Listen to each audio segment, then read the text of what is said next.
All right. Happy Monday, BGD family. We are back for the second week of our BGD virtual career fair. For those who are just joining or didn't know this was going on, my name is Jamie Taylor. I'm the CEO and founder of the Black Golf Directory. And this is our third annual virtual career fair. This is something that I've been doing for the last 3 years simply because um, I just felt that people needed to know all of the opportunities that are available to people for internships, fellowships, as well as full-time employment in the golf industry. And for someone who grew up in golf my whole life, this is stuff that I honestly didn't know growing up. And so I felt like others needed to know so that hopefully we can make it more accessible to people. I have 11 awesome companies that have committed to joining me in this, and I'm just grateful to them for wanting to get the word out. Also, this is the opportune time to apply for a lot of opportunities in the golf industry, simply because a lot of the internships and fellowships, a lot of them will start next year, so they're looking for applicants now. So that's another purpose for having this event now versus, let's say, in the spring. So with that, I want to introduce today's guests. We have the team from the United States Golf Association, better known as the USGA. And they are probably the biggest, they are the governing body of the golf industry. So they have locations all over the state, and I won't get too deep into it because I want them to talk about it, but I do want to introduce the team that is joining me today and let them tell you their role and what they do for the company. So let me bring them in. All right, welcome, Team USGA. I want to first start off with Camille Ramos, who has become a friend of mine, as well as a person who I see everywhere because they have her on the road all the time. So, Camille, can you tell the audience about yourself? Good morning, everyone. My name is Camille Ramos, Assistant Director of DE&I Culture and Community at the USGA. I've been at the USGA for about 6.5 years, and the majority of my role has really been spent in talent acquisition, community outreach, really trying to diversify our work streams and bring the best talent to the organization. We have a lot of amazing internship opportunities, full-time opportunities, and so really trying to ensure that not only are our roles filled with the best and the brightest, but to recognize there are some great needs and great opportunities to diversify that workforce. So that's where I'm most passionate about building communities, finding opportunities, and creating different pathways for people, which has brought me here today. Awesome. All right. And so I also want to welcome our other guest today, Joseph. Hey, how's everybody doing? I want to thank you, Jamie, for including us, the USGA, in this today. I'm a recruiter with the USGA, and I want to echo a lot of the sentiments that Camille stated as well. Within the talent acquisition space, just my focus has been aligned with the internship opportunities that we have for our championship seasons, and also with a lot of the full-time opportunities as well. So just a lot of the roles and a lot of things that I'm focused on, and along with Camille, is providing opportunity and access for for great candidates to be a part of the USGA and to be exposed to the sport and be exposed to the space in a way that maybe I wasn't when I was young, which is also something that attracted me to the space. So that's something that I'm focused on. That's something that I really am in alignment with, and I'm excited to speak more about it today. Great. So you all explain what you do at the USGA, but I want the audience to learn a little bit about you. So let the audience know, are you a golfer? Were you a golfer prior to working at the USGA, and kind of what led you to come to the USGA as a golfer or non-golfer? So I'll kick it off. Yeah, my dad was an accountant, so he was introduced to golf early in his career, and I think he really wanted to pass that on to his children. None of us picked up golf competitively. I went and played Division I soccer at Temple University. So golf was always in my back pocket. We would go out and play as a family from time to time. But when it was time to look for the next step and role in my career, I knew I wanted to find an organization that was mission driven. I was working in publishing at the time, and I wanted to get back to sports. And when I saw the job description at the USGA, in all honesty, It was everything I wanted to do, a little bit of what I had done, some of what I had hoped to do. But I also knew coming here was going to make me my father's favorite child. So I have since become a better golfer as a result of working here, because one of the best perks is getting to golf and have access to golf.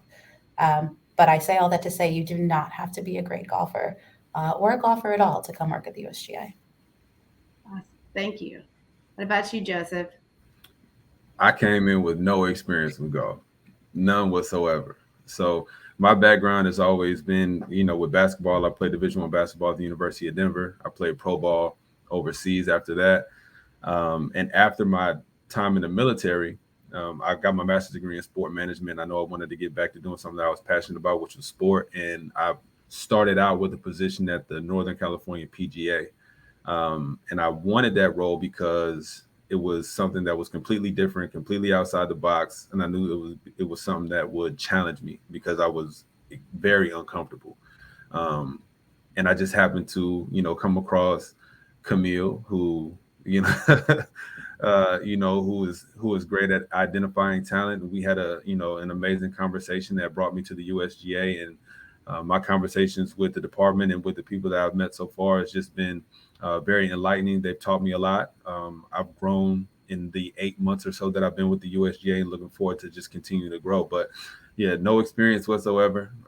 That's kind of a selling point for me when I'm reaching out to candidates that may not have any experiences. That you can come from a background like myself, and still make an impact within the organization. Wow. So I can't even imagine not having any experience in golf and coming straight into it, especially at that point in your life where you've done so many awesome things. But Right. I'll get back to you on that more, because I'm really curious how you even thought to even go to the local PGA section. That's something that people don't even realize is an opportunity. But we'll Mhm. get back to that in a minute. So, Camille, if you could share with the audience just a little bit about the USGA's opportunities and how they could potentially get involved. Yeah, absolutely. So the USGA has a couple different internship opportunities in particular. We have what we call our impact internships, and those are going to be in a number of different teams and departments, non-specific to a championship, whether it's marketing, finance, it could be in our research, science, and innovation test center, working with championship administration, a number of different opportunities not tied to our championship. Some of those are remote. The majority of them are going to be based at our headquarters in Liberty Corner, but they're all paid internship opportunities. Another set of opportunities are our championship internships, and that's where we're going to hire the greatest number of interns on an annual basis. We hire interns to support our US Open, our Women's Open, and those opportunities can stem in either long-term internships that would typically begin mid-January and would go until mid-August, or we have short-term internships. And those are for students who are still in school who would join on site following the end of their spring semester. All of those internships are paid. The short-term internships do come with housing. And you're primarily going to be working in either operations, merchandise, or within our championship office, working with our volunteer programs. Another bucket of internships, because we love opportunity, are the boat ride internships. And the PJ Boat Ride internships were established following the death of one of our executive directors, PJ Boatwright, in 1991. So the program's 31 years old. Those are going to be based in all 58 of the AGAs, 59 including Mexico. They are 3 to 12 month internships focused in golf administration, tournament management, media and communications. They are also paid internships, but those are opportunities that really create a pipeline and a pathway into a full-time career in golf. The boat ride internships are housed at allied golf associations, and I would say close to 40% of those staff were once boat ride interns. So it's clearly a great opportunity and access point there. And then the last internship, which is the newest and probably the one that I'm most excited about, is the Lee Elder internship program that we kicked off this year at the US Open in Brookline, Massachusetts. It's a almost 12-day long internship experience that really provides direct exposure to individuals from underrepresented backgrounds, college stage students, behind the scenes into the business of golf, what goes on at a major championship at the US Open. There's opportunities for networking, career development, professional development, but really a great cadence and space to meet business leaders, have that face-to-face interaction, but then to also have those exposures for potential career opportunities down the line. Got it. Man, so you got a lot of options. So first thing I want to say is for the audience sake, can you clarify? You said there's 59 AJGAs. What does that mean? 59 AGAs, so Allied Golf Associations. They used to be state and regional golf associations. Okay.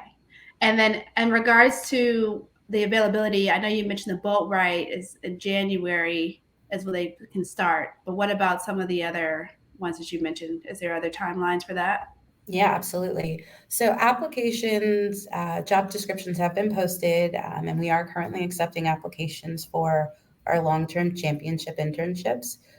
So Joe is leading that charge, and he will be your point of contact as you're looking into different internship opportunities.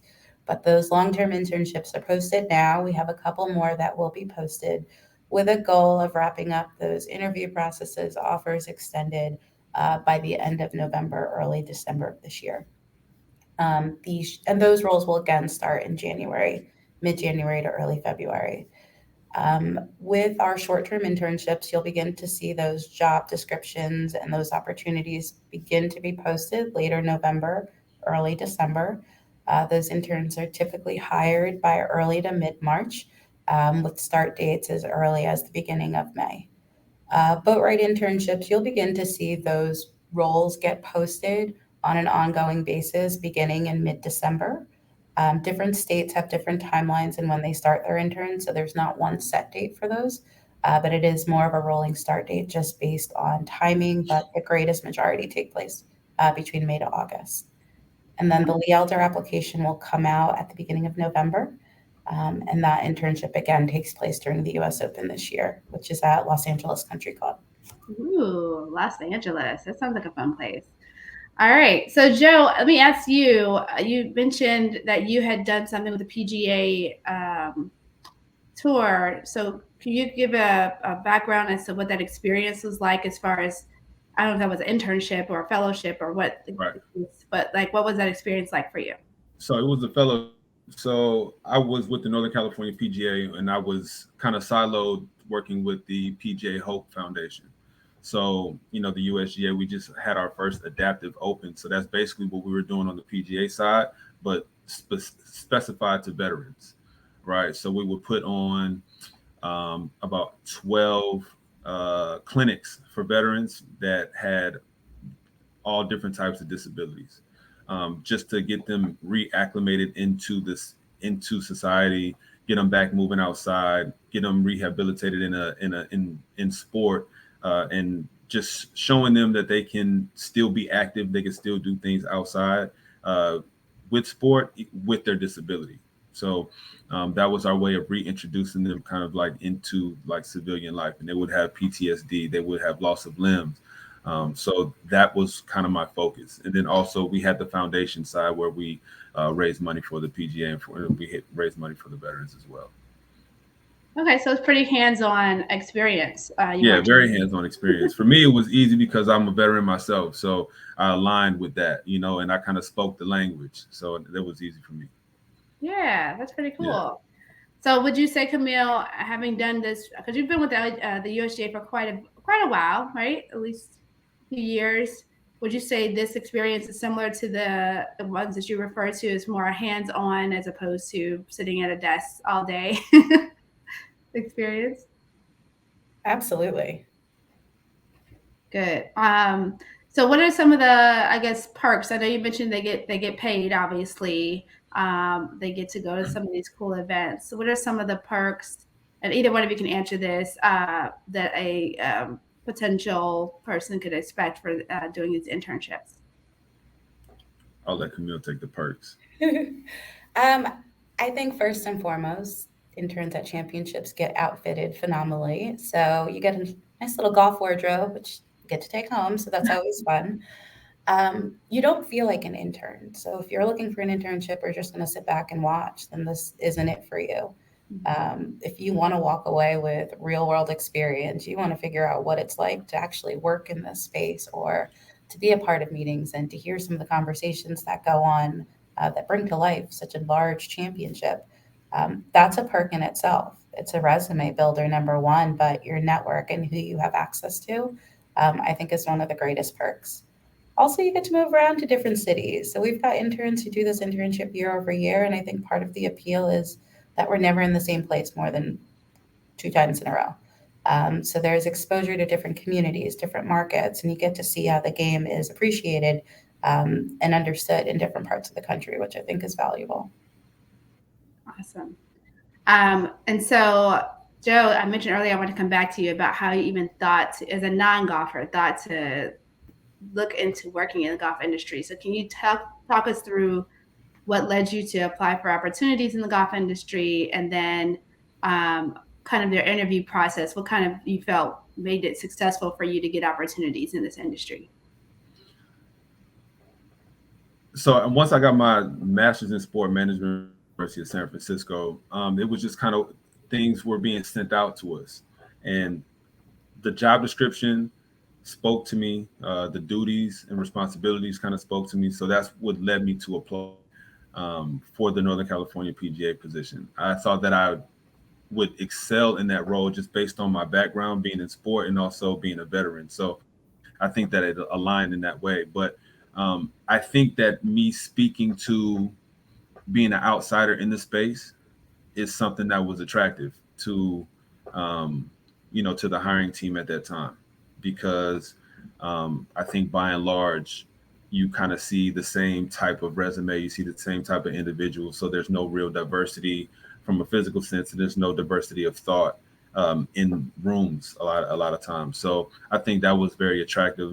But I just approached it just being myself, and I try to approach my time within the USGA with my conversation that I have with managers and team members, just being who I am. And I think that that bodes well in any room that you go into, especially for people that look like you and I. I think that our power is in, who we are. So when I had a conversation with Camille, I think that the alignment was just in me being comfortable in who I am as an individual that doesn't come from golf, but having the aptitude to excel in a role and having a willingness to learn and be taught. And I think that that is what we need. When you come into these spaces, you may feel like you don't have the resume that speaks to golf, but you just, show off your personality. You show off, what you have done. You talk about, the willingness to learn and how adaptable you are within certain situations, even when it may not be comfortable. And I feel like that's who I am naturally. And I think that's kind of what makes me, fit in this space among some other things. Okay. Well, one thing I can definitely hear is you got confidence. A little bit. That is key to any position you apply for. So that's good to hear. So Camille, as a seasoned recruiter, what about Joseph and other successful people that have come to work at USGA? Have you found are key things that you would be looking for when someone applies for a position? I mean, Joe just gave a phenomenal answer about himself, and I would say that's it. You don't necessarily have to be an expert in every role in golf. There are some roles where you do need that expertise and the knowledge. But more than anything, we collaborate so much here organizationally. So if you're not a team player, if you can't um, demonstrate communication skills, albeit written when we're hybrid and we're not always in the office face to face, but also in those in person conversations, the eye contact, just that confidence, being able to have a presence is what we're looking for in employees. Um, Team player, I mentioned, but also that agileness. I mean, the pandemic more than anything showed us that we had to be flexible and we had to pivot, and we couldn't be rigid or stuck in our ways, and we had to think creatively. So individuals who have that flexibility, who are willing to bring creative ideas to the table and aren't afraid to use their voice, who recognize even the need for DE&I as a part of everything we do, not just in how we hire, but how we interact, how we showcase the game, how we unify the game, how we govern the game. Those core values are things that are invaluable and things that we value internally. and things that we know are going to make us better. Awesome. Great. So on the flip side, Camille, can you give us a couple no-nos that you've seen when people apply, whether it's in their resume or their interview, that you would recommend people kind of stay away from when applying for positions? So first and foremost, we're the USGA. I know there are a lot of golf bodies out there, but it's a big turnoff when I get a dear manager of the PGA or the LPGA.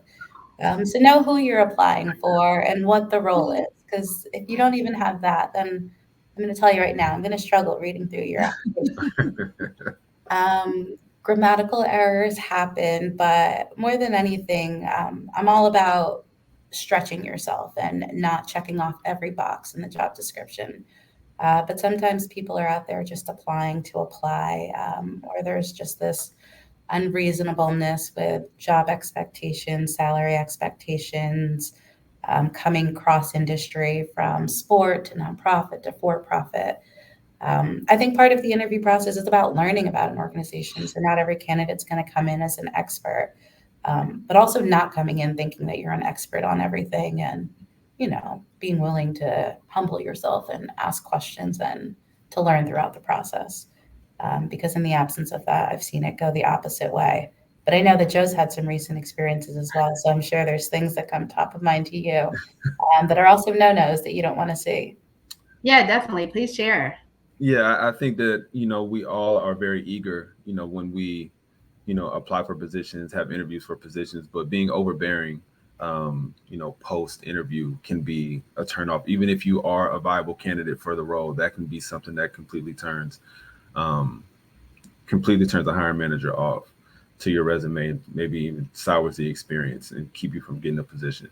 I echo Camille with, Joe, can you elaborate real quick on what overbearing looks like, just for people to understand what an overbearing candidate does? Okay, so all right, to elaborate on what an overbearing candidate looks like, it's like me receiving um 10 to 12 emails in less than a week, regarding the interview, regarding next steps, regarding potential, letters of recommendation and references, like just overbearing, and then also attaching the hiring manager as well to all of these interviews, so flooding the inbox and flooding calls and whatnot. It's just too much. It's just too much. I mean, I completely understand the aggressiveness to an extent, but then it comes a time where you kind of have to back off it a little bit and just kind of let the process be the process. Yeah, for sure. That's great advice. All right, sorry, you were going to say something else Me? about no-nos before I asked you to clarify. Oh yeah, just also knowing who you're talking to and where you're applying to as well. I got a message recently about, like, I really want to talk to you about the PGA. And I'm like, I don't work for them, so I can't tell you what's going on over there. So just like understanding, your audience, really understanding your audience is huge. And proofreading, because that could have just been a simple standard cover letter, which that's fine. Use that template. Right. But proofreading more than anything before you hit send, because that makes or breaks someone's decision to give you that follow-up call. And as recruiters, sometimes we see so many resumes come through that we don't necessarily have the time to ask you to Mhm. clarify or find out what you meant. So it's those first impressions sometimes, and your resume is that best first impression. Yeah, I've actually heard that as a common theme in other interviews, that, a recommendation for proofreading is to, ask other people to read it, right? Other than yourself, because of course, when you write it, you know what you were meaning to say versus what is actually on paper. I Right. am guilty of that sometimes with emails. And so, yeah, for sure, making sure those resumes are on point and up to date for the job you're applying for. That's definitely a key Right. component. Well, that's some good advice. I'm glad that you all shared that. Hopefully, the audience listening will take that in. And I would say, outside of internships, do you all offer full time positions? And if so, where are those located? And what kind of positions would people be looking to apply for? Joe, you go. Yeah, we do offer full-time positions, of course. And right now, what we've been seeing is positions in IT. We've been seeing positions within our championship teams, um, marketing, digital innovation. Our broadcast team and communication team have been doing a lot of hiring as well. So you're going to see those positions kind of be located in New Jersey, and also as we're opening up our second headquarters in Pinehurst, some of those seats will have the opportunity to sit there as well. Um, and then depending on the department, there are options to be remote, but it just depends on on the department. We don't typically um, kind of sell that because we do have place a premium on people being in New Jersey, being in the office, integrating with the team as we are like such a close knit organization. Got it. So you mentioned Pinehurst being Pinehurst, North Carolina, and now Right. that's a new location, and it's actually open as of right now. It's not open as of right now. It should be open in the 23, beginning of 24. Okay. Nice. Yeah. If you're a golfer, you know the importance of Pinehurst and how amazing that location will be. So, for those of you that are interested, obviously look those up on their website. We have a question from the audience. Does the USGA, my girl Daniela, by the way, does the USGA sponsor H1-B now? So I don't know if that's referencing. I know she's an international person, so I'm not sure if that's what that means, but Mm-hmm. okay, you guys know that. Yeah, so for internships, we would. As long as the candidate has their OPT or can get CPT, we would work with them and their university to fill out the appropriate paperwork for an internship. Full-time roles gets a little more challenging in that regard. So it's not a complete hard no. I think it's definitely situational and by role. But when it comes to internships, we can support the visa or a student on a visa, I should say. Okay. Yeah, I do get a lot of international students that ask about that, and obviously internships are a great way to get in the door. But then, of course, eventually they want to stay and get paid. So, Right. Right. so that's always a tricky one. All right. So, can you all just share from your perspective the culture of working at the USGA? I know you mentioned you're a close knit team, but for those that are outsiders like myself, what is it like just being there? Well, as somebody that's new in the organization, I really enjoy the culture. We place a premium, like I said, on coming together and being a team. We just had our big camp 1894, where everybody came together just to kind of talk more about the organization and about the initiatives that we some shout outs and some praise to people that have been working extremely hard.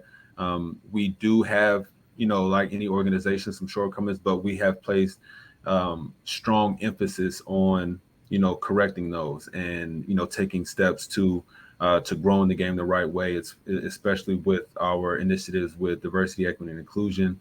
So to me, the culture is the right type of culture that you want to be a part of, because everybody is invested in the success of not only themselves but also the success of the person next to them and the whole. So that's very fun to be a part of. Our leadership team is very aggressive in the changes that they want to see made, not only within the organization but within the sport of golf. So that's very important to me, and as somebody that's an outsider, that's something that you want to see. It's encouraging, and I think it's important. So it's fun to come to work every day and work around people that you respect and that respect you. So I love the culture. I would add, Joe mentioned our Camp 1894, which was a field day themed. If you can imagine, our CEO is high fiving every car as they're pulling up into the parking lot. We have organizational lunches every Wednesday. We're bringing to life some new employee resource groups. We have something internal called Women's Connect, which is centered around women leadership. Parents Connect, which is a community for parents. Team Connect, which is driven by staff activities to really enhance the culture. So beyond golf and what I think we're most known for, Joe alluded to the fact that there's this great culture internally that thrives in these fun, competitive, fun experiences, but is always looking to pitch in, sponsor an event, host an event, but really looking for ways to bring folks together because outside of the work they do, people like each other. And you want that. You want to be able to enjoy the people that you're working around. So whether it's remote or in person, or we have staff who work in different offices who get to come in person for experiences like annual town halls, it's just a really great feeling. And the people that you work here, you get the feeling and sentiment that they enjoy what they're doing, and that they're not forced to be here. For sure. And I can definitely attest to your leadership. Mike Wan, who is the former commissioner of LPGA, where I used to work, and now the CEO of the USGA, he's a pretty cool boss to have. He always believed in open door policy and encouraged people to communicate directly to him if needed. And so I know that's, I don't know what the culture was like before, but I know that's what it's like working with him. So I can only imagine that things have gotten hopefully better since he's been on the team. And I would just want to, for the sake of the audience, I do have a couple of fun questions to ask, but if you could just let people know where they can look for those job opportunities and internships to apply for them. So for our job opportunities and internship, both full-time and internship, like I just said, you can go to usga.org. We also have some postings that's listed on the IAGA website as well. Awesome. USGA.org. That's pretty easy. Yeah. And I'll also be sharing that in the newsletter that goes out to the audience. If you're registered with the Black Golf Directory Virtual Career Fair, you can get those free reminders and updates, as well as this recorded interview. And so quick questions I want to ask, kind of rapid fire questions. And if the audience has any other questions, feel free to chime in now. But the first question is for both of you. As far as you have the U.S. Open and the U.S. Women's Open, which are probably your biggest majors for your of all your opens. Which location that you've been to would you say is your favorite so far? So mine is going to be Erin Hills. It was the 2017 U.S. Open. It was in the middle of Wisconsin, but I've never been to Ireland, so I imagined that it was like Ireland, USA. It was very scenic, very hilly, but it was quiet. So I appreciated that. Okay. Mine was Pinehurst for the Women's Open. It was my first one, and I was able to like really take in the whole experience and see the magnitude of, what it takes to put on a championship. And then also like we had just brought on all these interns and all these full-time employees. So getting the chance to like see them and interact with them and, see all the work that they've done it was fun.